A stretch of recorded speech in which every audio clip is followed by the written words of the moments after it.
Chinese authorities are warning that the deadly coronavirus is becoming more infectious as countries around the world scramble to limit the outbreak.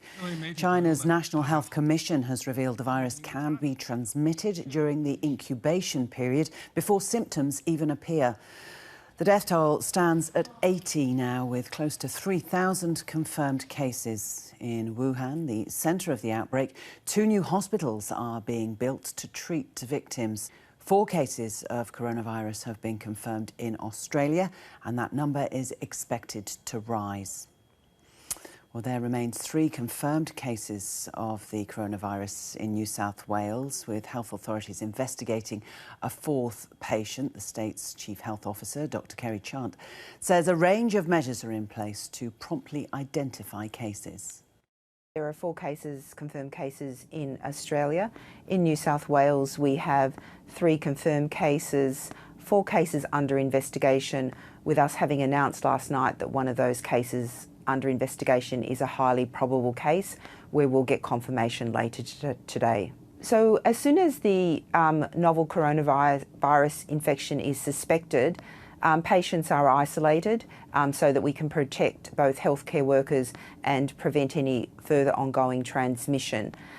The diagnosis is made as rapidly, and we have laboratory capacity at our Westmead laboratories to undertake this testing. And once the diagnosis is confirmed, or even before that, the cases are interviewed as to their movements, their flight details, family and close contacts are identified.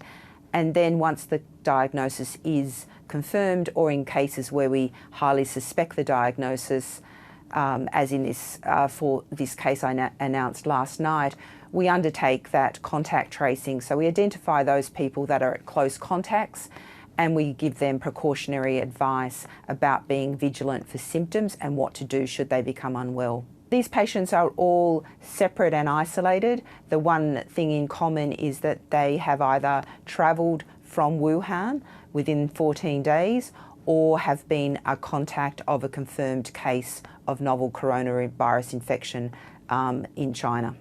The fact that there are more cases emerging, and as I indicated, we have 4 cases under investigation, actually says that the system we've got in place is working well. We are urging people that have travelled from Wuhan, Hubei province in China, and who become unwell with fever and cough, sore throat, feeling generally fatigued, within 14 days of their last contact with Wuhan, that they come forward for testing.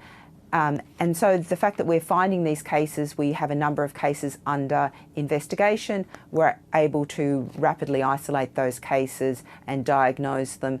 This is the best strategy for protecting the community from border transmission.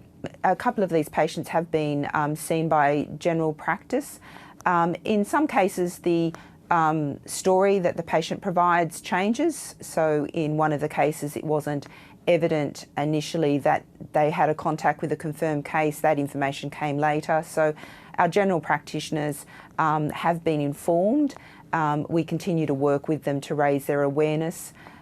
We are recommending that patients phone ahead if they're thinking they could have the novel coronavirus, and actually prompting a conversation with the GP, because the GP may well refer them to our emergency department for testing for novel coronavirus, because that's going to be the most efficient way of getting that diagnosis confirmed in the shortest possible time. We are monitoring with the other states and territories and the Commonwealth the global situation as it unfolds, and as you can see, there's been a rising number of case reports. I think it's too early to tell, but obviously we are closely monitoring the situation. We are continuing to learn about this virus, and it's pleasing to see the information that's coming out of China and from around the world, and how we have the best scientists and experts trying to gather as much information on this virus, how it's spread, how easily it's spread, as rapidly as possible.